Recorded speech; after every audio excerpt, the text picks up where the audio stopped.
Good morning and welcome to UUCC, the Unitarian Universalist Church of Canandaigua. We are a church of spiritual freethinkers who gather to celebrate life, build community, and better the world. Wherever you are on your spiritual journey, you are welcome here. I'm Jeffrey Lauer Geiger, your worship associate for this morning, and the service today will be led by Laura Wink and myself. Thank you to everyone for this morning's worship team, also including music by Bill Mells and Children's Church for Children 3 and Over by Nancy Reed and Kaya Mells. If this is your first visit, welcome. We invite you to sign the visitor's book in the entryway, and whether it's your first visit or your 1,000th, we are glad you came. This service is also being live streamed to our YouTube channel. We will plan on continuing with hybrid worship, so you can join us every week here in person, on Zoom, or later on YouTube. To help us connect better with our friends watching from home, please turn around and give a wave to the camera. And at the end of our service, we will invite our friends on Zoom to turn on their cameras and return the wave. I have a few announcements to share with you today. If you have a joy or sorrow to share, please fill out the card on or near your chair. We invite you to bring them forward and place them in the basket after Bill rings the chimes and begins to play. This basket. You can also come forward and drop a pebble in the water if you have a joy or sorrow that you'd prefer not to share. Some other announcements for today. Those of you here in person this morning may have noticed that the parking lot has been resurfaced. Surprise. Thank you for being careful and flexible when finding parking among the machines, the equipment, and the new pavement there. Today, immediately following the service, we'll have a hybrid meeting of the Social Environmental Justice Committee, and we'd love to see you there.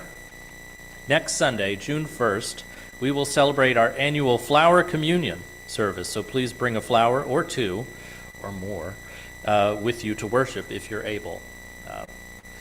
Sadly, Sunday, June 8th, will be Reverend Eileen's last Sunday in the pulpit, and our service will be followed immediately by our annual meeting.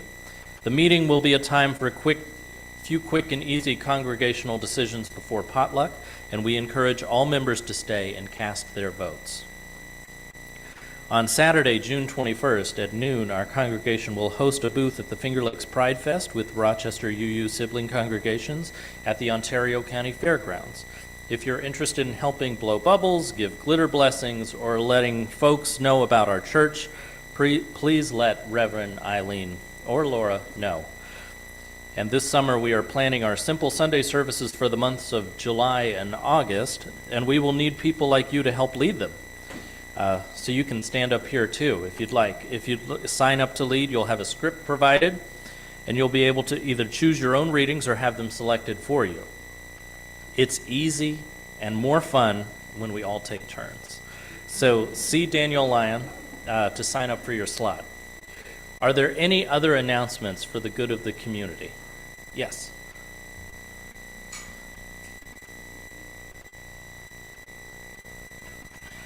There are a large number of seeds still left if anyone would like to take them for their own personal garden. If there are no objections, I would like to use the remaining seed for a garden club at Canandaigua Primary and Elementary School. So if you'd like to take some seeds and want some that are left, let me know. I've also been told that Fruition has a large number of annual vegetable plugs available too right now. So it would be a good time to pick up peppers, tomatoes, eggplants. Thank you. Yeah. Any other announcements for the good of the community? Okay, well, as we prepare to be fully together, I remind you to silence your phones and devices. We now enter a space of worship, and now is the time to also bring any joys or sorrows or come to drop a pebble.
now I invite you to join with me in our chalice lighting words. Can I have my chalice helper come on up?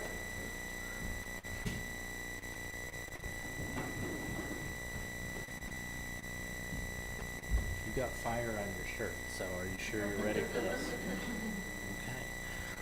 We gather this hour as people of faith with joys and sorrows, gifts and needs, sign of our quest for truth and meaning in celebration of the life we share together. Here. Yeah. Awesome. You did.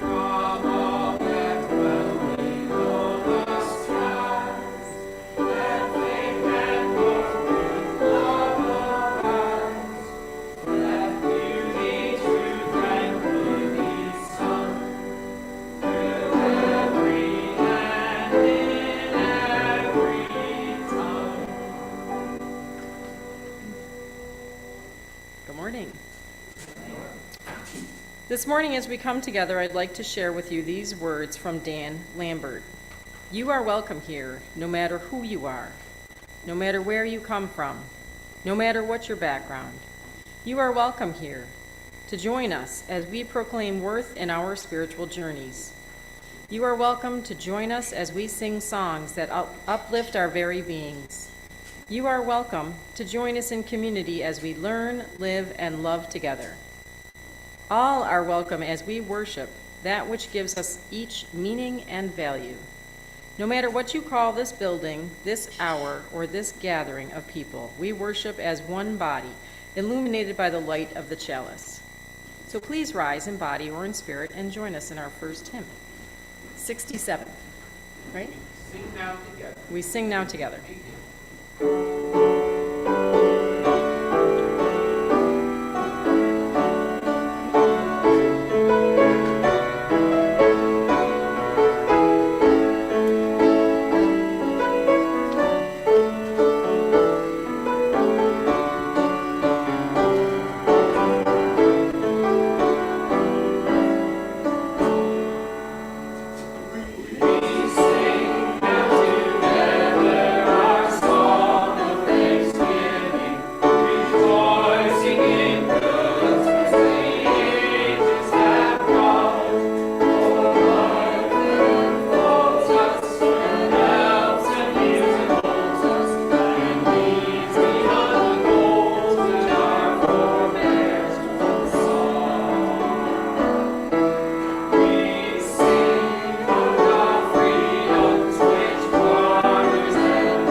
Now is the time in our worship for a story.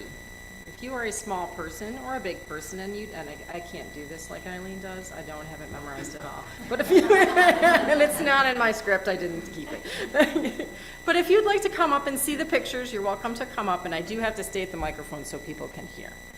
This is called Agnes the Invisible. Coming up, Elliot? Here she is. This is Agnes. Let's go on down. Chelsea Wellington was a city girl who knew a lot about city life. Living in the city meant that there were always busy streets, crowded sidewalks, and homeless people who slept on park benches. Chelsea believed that it was okay to ignore the people who lived on the streets because they didn't really matter. Can you guys see? Can you see? Like other kids her age, Chelsea went to school, liked to play with her friends, and didn't like to do her homework. However, what made Chelsea Wellington unique was her obsession with bugs. She loved them. In fact, the creepier the critter, the better.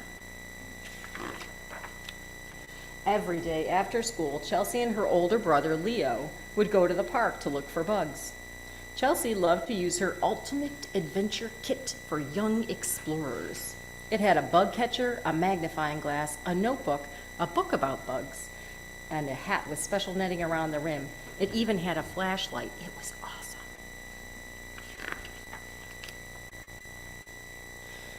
Chelsea and Leo were allowed to go to the park if they stayed together and didn't go near any of the homeless people.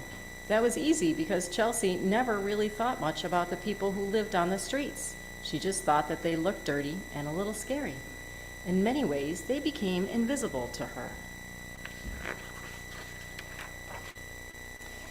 Since getting the adventure kit, Chelsea and Leo had even more fun going to the park. They loved exploring all the nooks and crannies in the trees and on the ground, looking for some kind of interesting critter to learn about. Little did they know that Agnes, a homeless lady, often watched them, fascinated with their discoveries and entertained by their excitement. You can see her watching. One day, while Chelsea was looking through her backpack for her magnifying glass, Agnes was sitting on a nearby bench, wondering what to do. She had found the magnifying glass the day before and was hoping Chelsea would come back to the park again so she could give it back to her. She was afraid, though, because she didn't want to scare Chelsea or Leo. Knowing what she had to do, Agnes stood up and took a deep breath. She slowly walked over to Chelsea and Leo, who were frantically searching the tall grass for the magnifying glass. "Are you looking for this?" she said, holding up the magnifying glass. Startled, Chelsea and Leo whipped around and found themselves staring into the eyes of a scruffy homeless woman dressed in rags and mismatched shoes. Chelsea and Leo were so scared they ran home as fast as they could. By the time Chelsea and Leo got to their apartment building, they were gasping for air. They could barely catch their breath. Then suddenly, Chelsea realized that she had left her adventure kit and her magnifying glass at the park. They had to go back. Chelsea and Leo got back to the park feeling nervous and unsure what to expect, but then Leo spotted the adventure kit leaning against the tree. Surprising, everything was in there, even the magnifying glass. Chelsea and Leo looked at each other. They felt a little embarrassed about how they had reacted to the homeless lady. Hopefully one day they would have the chance to thank her. But for now, she was gone. Several days went by, and they had not seen the homeless lady at the park. Chelsea worried she wouldn't see her again. She and Leo really wanted to thank her for finding their kit, so they went back to the park with their mom to look for the lady. They looked everywhere, couldn't find her. They were about to give up when suddenly they heard a husky voice coming from behind them. There she was, Agnes, grinning a great big grin. They were speechless. They didn't know what to say. They had never been this close to a homeless person before, let alone talk to one. "I'm Agnes," said Agnes. With their mom's permission, Chelsea and Leo moved forward. "Nice to meet you," Chelsea replied and shook her hand. "Do you want to see what I found the other day?" Agnes said, pointing to a huge old tree. "Can I?" asked Chelsea to her mom. "Go ahead," said her mom. "I'll wait right here." Chelsea, Leo, and Agnes walked over to a massive tree, and Agnes rolled up her sleeve, stuck her whole arm deep inside the trunk of the tree. The whole tree started to screech. Then all of a sudden, Agnes pulled out a really big, ugly bug. It was a cicada. This was definitely the beginning of a new friendship. In the following days, Chelsea and Leo learned that Agnes was a bug lover too, and that when she was younger, she used to be a science teacher. She loved being a science teacher, but then she got really sick. She had to stay in the hospital for a very long time. She lost her job, she lost her house, and she lost her dream of having a family of her own. Impressed with Agnes's story, hold on. Chelsea, Leo, and their mom wanted to help, so with a lot of convincing, Agnes finally agreed to a local shelter, even though she was afraid people would look down on her. To Agnes's surprise, not only did the shelter give homeless people a place to stay and a hot meal, they helped people get their lives back on track. The shelter offered Agnes a job. It was the first job Agnes had had in years, and she loved it. She helped in the kitchen. She helped keep the shelter clean and tidy. She met a lot of nice people, and all of them had different stories to tell about why they were homeless. It was the first time in a very long time that Agnes let herself dream about the future. If there was one thing about friendship Chelsea, Leo, and Agnes had learned, it was that sometimes friendship happens when you least expect it. And this ends our story. Now it's time.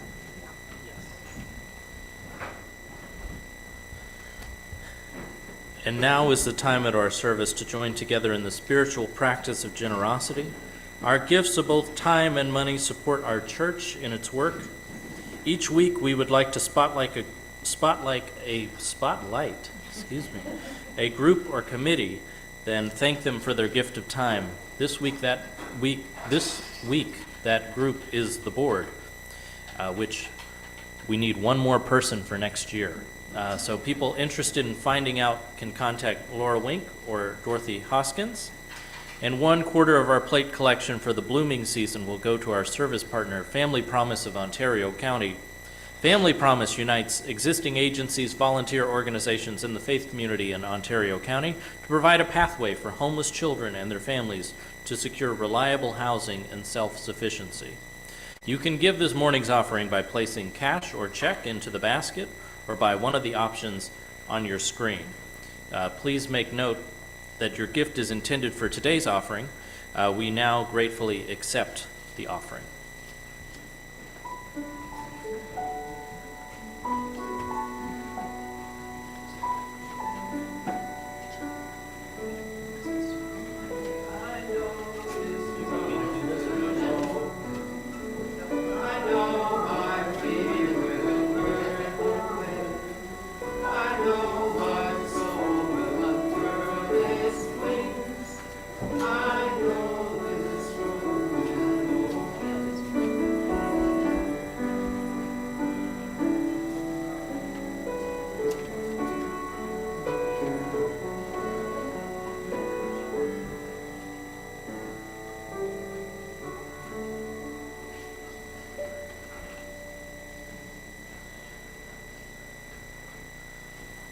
We have some joys and sorrows to share.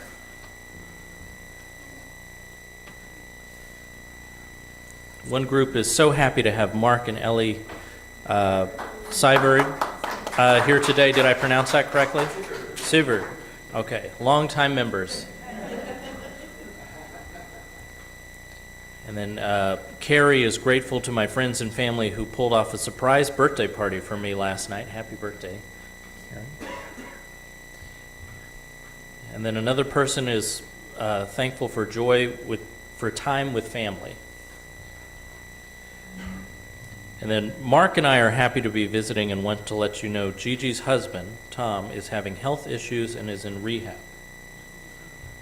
So sorry to hear that.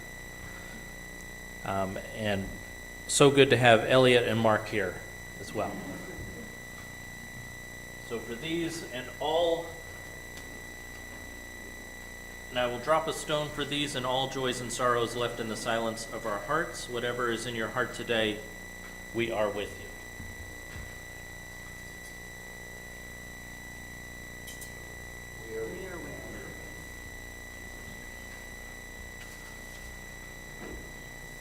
Okay. For a simple Sunday service, we usually do a responsible reading. No? We're going to send the children. Children. Yeah. At this time, if there are any children who would like to go,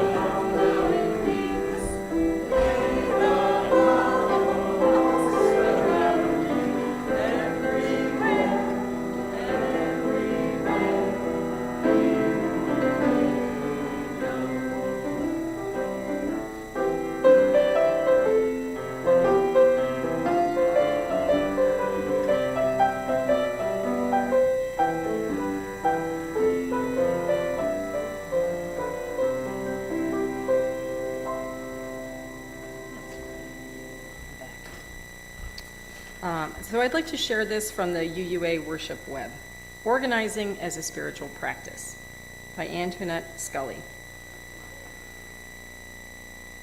Organizers are very necessary, but that isn't and can't be the only role in the movement. That was by Adrienne Marie Brown from Holding Change, the Way of Emergent Strategy, Facilitation, and Mediation. Like many congregations, mine believed you can hand its social justice work to one committed person. As strange as that seemed to me, I would end up being that default justice human, a proxy for good deeds in the world. As social justice chair at my congregation, I'd try to convince people, often with frustration, that it was our collective duty to work for a better future. I had been a Unitarian Universalist for 10 years before I connected my activism and my faith. I believed that working for justice was my responsibility and would bristle when others didn't take the same approach. When a group of my UU friends came together to worship outside of my congregation, though, I figured that we approached our spiritual needs in very different ways, and it didn't have to be on the front line. Today, I approach organizing as my primary spiritual practice. My prayers are the emails I send to start a relationship with someone. My meditations are the calls I receive from community members about how they can show up, better or not at all, or at all. The sacred flame that I carry illuminates the world so many of us dream of, a sanctuary for everyone. Organizing as a UU is not my only spiritual practice, but it soothes my soul in a way that no walk in a labyrinth ever has. It cannot be separated from how I worship, both as an individual and in my community and congregation. The work of justice can't be carried out by one person, or even a few diverse people. Organizers have never changed the world without groups of people who trusted them to hold that future imagining. When we do social justice work, we're always a team. Democracy is all of us, together. I don't believe that only a few people make real change and the rest of us are sitting on the sidelines or in the next pew over or chair for us. We all have a place in our movement of love, with love at the center. I believe that the act of entering a congregation is its own form of justice. Organizers need people who can bring snacks, give rides, build spreadsheets, volunteer song leading, and much more. Your gifts are what bring about our collective liberation. Your voice, big or small, is how we grow democracy together. And now is the time for centering, right? Did I skip anything? Followed by a shared silence. And of course, by shared silence, we mean the absence of grown-ups talking to one another. So let us get comfortable in our seats. Maybe the children, who are downstairs. We may hear the children downstairs. Wherever you are, let your breathing slow down. Let your eyes fall closed. And take a few moments to just be. Take a deep breath in.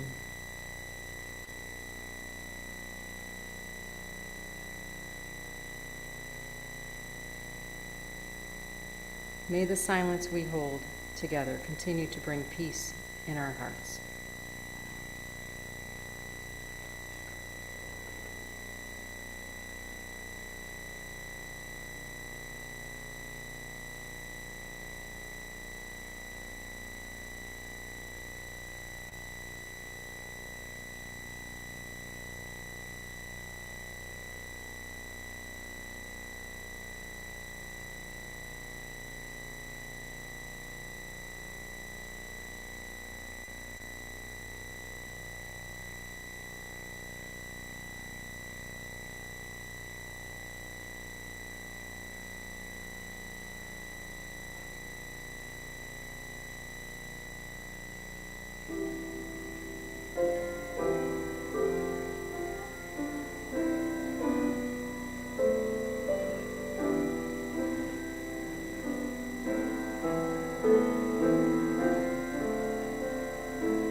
So we are a social justice community, and that's what's great about this church.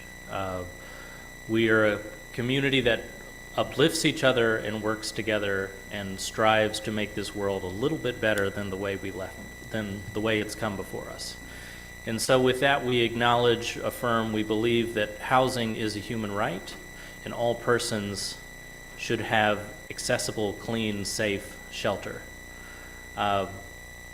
And so today we want to talk a little bit about housing, and I want to get your input as well as we go through this, because this really affects our community, not just in the greater Rochester area, but Finger Lakes, but also New York State-wide and nationwide with housing.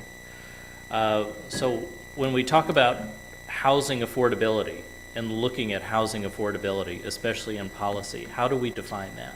Can anyone tell me how we define housing affordability? What does that mean in terms of economics or your income level? Yes. So generally speaking, it's, you shouldn't spend more than 30% of your income on housing, otherwise you're burden. Yes. Yes. So essentially, up to 30% of your gross annual income should be spent on housing in order to be considered affordable. However, if you're spending over that, and a lot of people are, as we've done our research, is that you are considered cost burden. Now, New York State, nearly 40% of New York State residents are considered cost burden. And considering we have millions of people living in New York State, that's a lot of people. Now, just in the Finger Lakes region or Rochester region greater area, that number is increased, of course. And a lot of those people that are cost burden are renters, are first-time home buyers, are people historically that have not been able to get access to good neighborhoods or good homes, and most importantly, also senior citizens. And we don't want to forget those, especially in this fight for housing justice. So there are a lot of interconnected factors that influence housing affordability. And so broadly, we can talk about those as economic factors, as government policies, and then as generally the costs of construction or the costs of home maintenance. So who can tell me what, some economic factors or things that might influence housing affordability?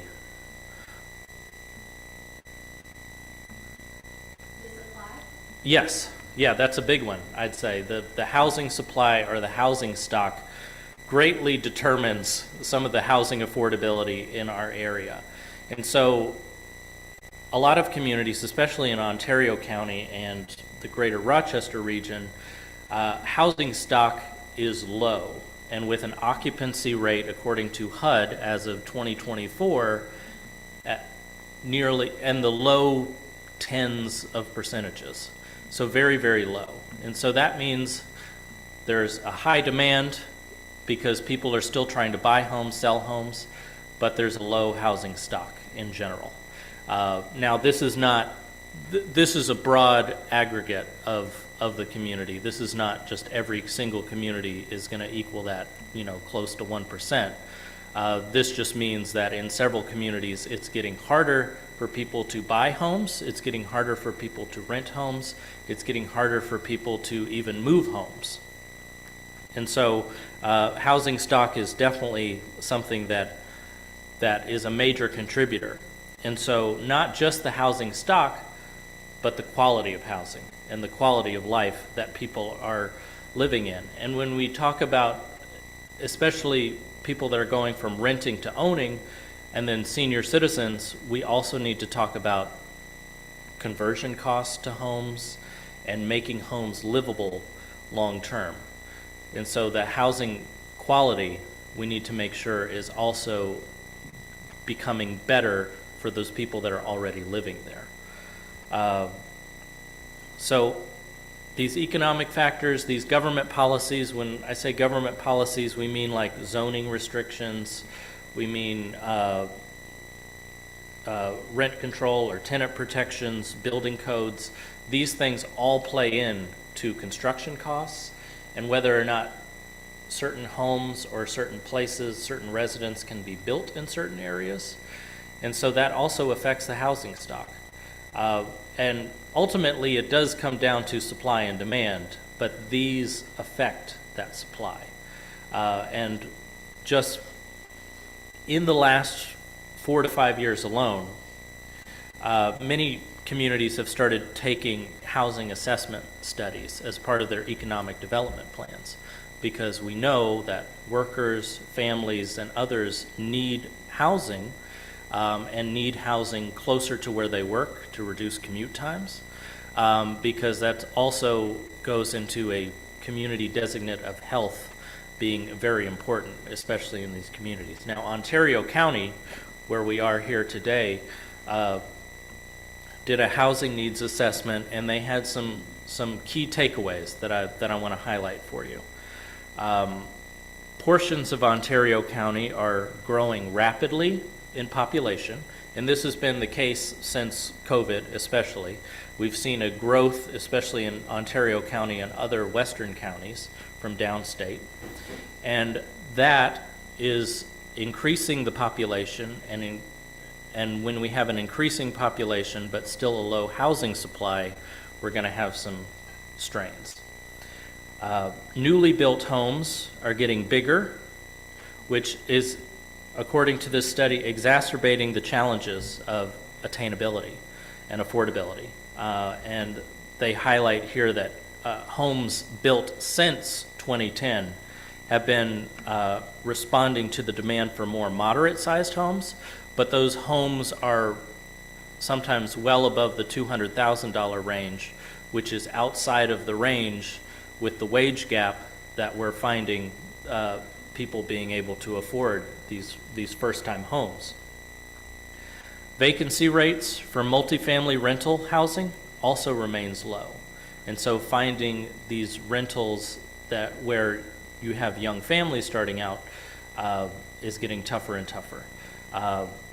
And when you have communities also like, for instance, Geneva, New York, where I live, where there's nearly a majority renters in that community, finding places for people to rent that are also safe and have a good quality of life is something that we're constantly struggling with. And they note that nearly a little over 10,000 Ontario County households are considered cost burden. And that's quite a lot of people. That's quite a lot of households. And they also note, and I think it's very important that we, reiterate and remember that a growing aging population has unique housing requirements that are not currently being met. Either that's facilities or communities or certain home conversions needed for that livability. And so we need to make sure that we maintain that when we talk about housing justice, it's not just talking about a worker or a young family of like 2.5 people. We're talking about senior citizens that may have been living in their homes long term too. And we need to make sure that we keep them livable. So one of the biggest issues with housing affordability also is, and if anyone has any statistics or anecdotes or own personal experiences, feel free to jump in. But in a lot of our communities, especially in communities that are driven by heavy agro-tourism, we have issues with homes being converted into Airbnbs and other, small beds and breakfasts and other micro hotels, which present a whole slew of other economic issues in the community, especially when one, the housing stock is already low, and two, is that money being spent in the community? And are the people that are renting out these units or converting these units through either speculative demand or the speculative buying, and are they providing are there any tax burdens that they are taking on in order to give back to the community in that way? Oh, yes. So one aspect with Airbnbs is that currently there's legislation that hasn't gone through at the state, but currently they don't pay the same for occupancy tax. Right. Regular hotels pay. So that's, people going away from where you would be able to get a tax to your local population. They're kind of skirting that. Yes. Yeah, and that's we're seeing this problem pop up in communities in the Catskills, communities in the Adirondacks, and now communities more so in the Finger Lakes, because we have so many people that want to live and want to start these businesses, but we want to make sure that our communities are also protected and maintained, and make sure that the people coming in are contributing and not being a drag on the infrastructure or the resources. And that's always going to be a balance that we're trying to strike. And that's always going to be something that when we fight for housing justice, make sure that we maintain that line of, are the people coming into this community really going to be a burden on the community, or are they going to want to be helpers in this community? And focus on that helping being not just, of course we're going to get the tax money for these homes and the property, but actually be contributing members of the community and live in the community as well, be all season type, all season residents. So one of the, as Thomas highlighted, the legislation that's at the state level, Governor Kathy Hochul, in the 2026 fiscal year budget that just finally passed, they want to take steps to change some of the tax incentives, and they want to take steps to eliminate some of that speculative demand and that buying up that's happening in communities. And so that's something that we will want to monitor and watch, especially as we're looking to maintain some of these smaller and aging, and some of these communities are shrinking. So other issues with housing is also maintaining the living wage gap that's existing and ever present. And so how do we as a community also address those needs in housing by providing good jobs, clean jobs, and livable cities, and even potentially walkable cities, and finding ways that we kind of restructure and reframe our thinking of a shelter needs to be a single-family home, or does it need to become mixed-use residential, or does it need to become, something else? And so that's something that also we need to keep in mind when we're talking about housing justice. It's not a one-size-fits-all, but finding ways that this also fits with our community and our community's needs and demands.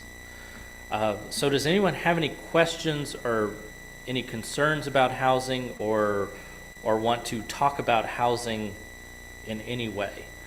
Does anybody have, their own experiences with housing that are, yes? Yeah. So I pay taxes to the village of Bloomfield, and we have had, this has been a big concern for us for a long time. I joined a local rural Bloomfield community group, actually, and we look at small business development and housing development. And it's something that, we're concerned with our school population declining. We're concerned about, when we're a farm community and when people build houses, are we going to lose that unique farm feel? Yeah. So there's these competing interests there. But we definitely need more housing. If I were to buy a house now versus 5 or 6 years ago, I couldn't afford to live in the community because of how much everything costs now. And that's a shame. You should be able to live in your own community and the community of your choice. And historically, a lot of people, especially people of color and poor people, and people with less income, less access to income, have been historically redlined out of certain areas. And now, even though that redlining is that is illegal, there are still other factors that contribute to people not being able to be in the communities of their choice. Yes. Do you think you could sum up a couple of the things that Brandon said, or if Brandon could repeat some? Sure. Yeah. Yeah, go right ahead.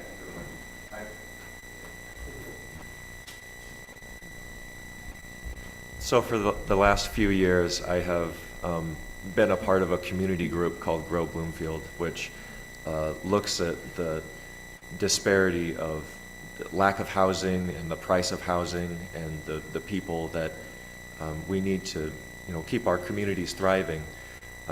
And so what we are trying to do is we've also looked at Ontario County support there as well as grants.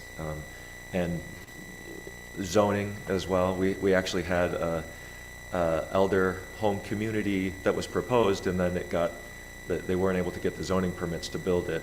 And so, there's these older folks. Bloomfield has an average age of almost 50, and it just keeps getting older and older. There's just no young people there, and we need people of all ages to help the community grow and flourish. So we're trying to work with the local governments for zoning, as well as the builders who are going to be building the houses, as well as the community, to make sure they're aware and educating them as to, these are concerns that maybe some people might not be aware of. And so that's something that, every community kind of has their own things. Farmington and Victor obviously are growing a lot. And so finding the right balance of growth and working with the people within your communities, I think, is really important. I don't know if I'm sure there's similar organizations within, or you could look at starting one too. So, this is definitely something that's important for all throughout Western New York, I think, and in the country too. So. Oh, yes. Yeah, so if there's not something in your community that you can join, we encourage you to start a community action or start a community group. Even if it's two neighbors got together and said, we should do something about housing in our communities, or we should do something about the lack of XYZ in our communities. There's no better place than your kitchen table or, Starbucks, sit down and say, let's figure this out. And housing is something that affects all of us at all income levels, much like healthcare.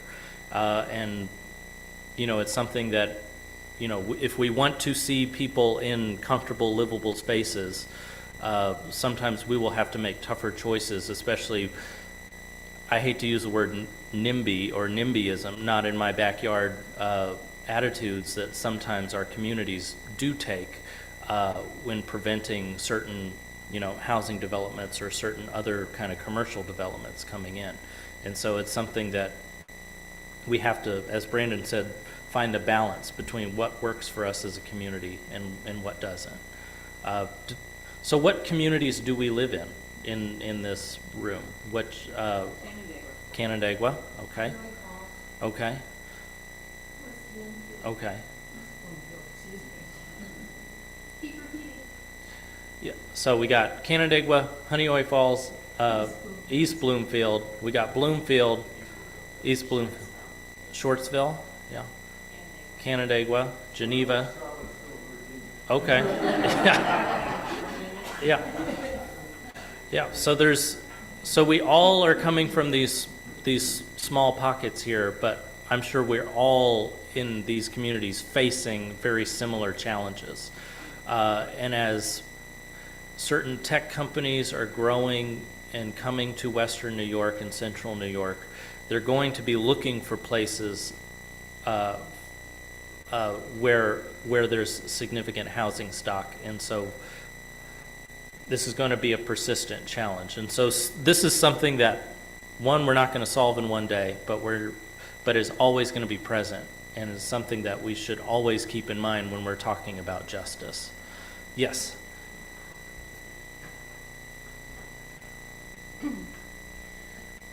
And if it sounds like a big problem that's hard to figure out where to start, and the idea of being part of a group and trying to take on a thing that you can change sounds like a lot. This is a plug for next month. We're going to talk about real specific kinds of legislative things that communities could consider, or different solutions to problems that you might be able to communicate with your local town, village, or city boards and ask them to make these changes to help solve the problem. So we will have some solutions coming for you next month. Yeah, thank you.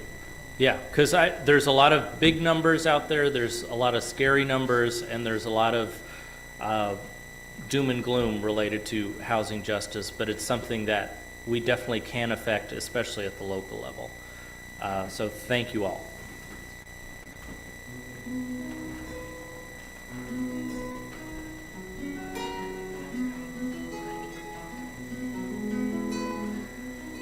I was walking by the graveyard late last Friday night. I heard somebody yelling, and it sounded like a fight. It was just a drunken hobo dancing circles in the night.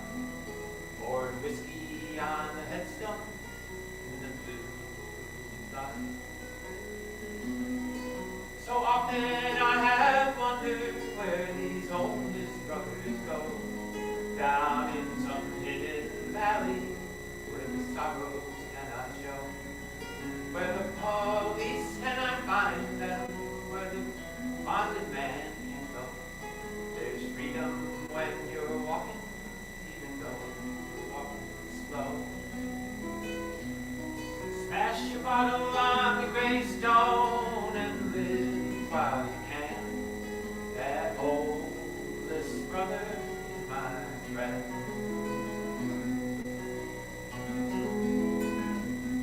Well, it's hard to be a pack rat, and it's hard to be a foe.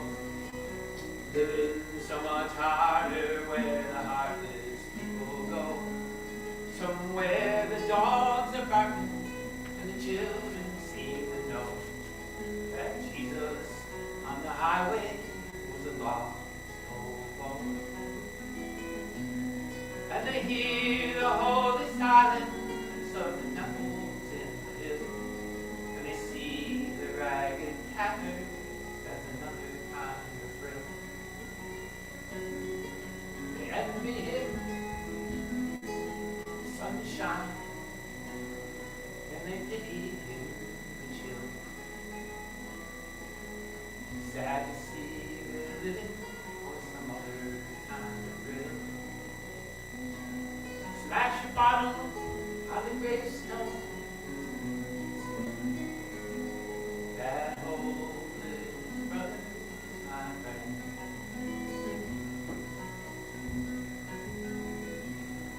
Somewhere there was a woman. Somewhere there was a child. Somewhere there was a cottage. Where the miracles grew wide. Somewhere just like nowhere. Leave it for a while. Find the road to turn when you have jump style. Down the bowels of a broken land where numbers live right, and where those who keep their senses haven't even laugh again, where the nightstick cracks with crazy rage, where madmen don't pretend, where wealth has no beginning,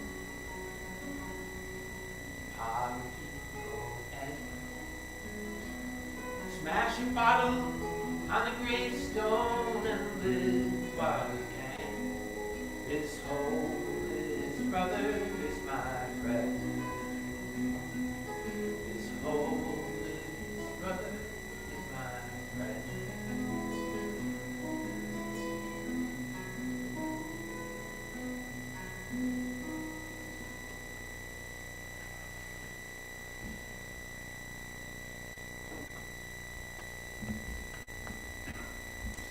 And for our closing words, go your ways, knowing not the answers to all things, yet seeking always the answer to one more thing than you know.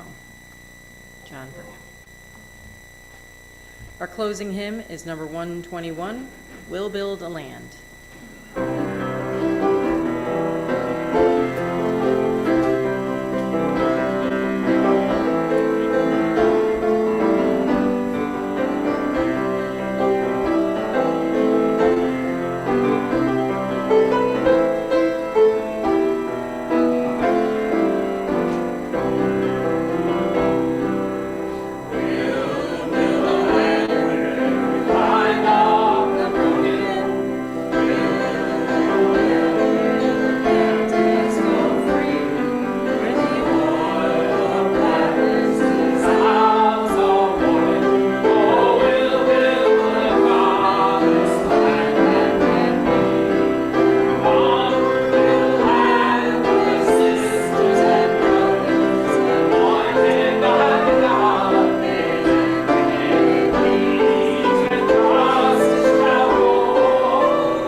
If you are with us today on Zoom and would like to wave goodbye at the end of the service, you can turn on your camera now.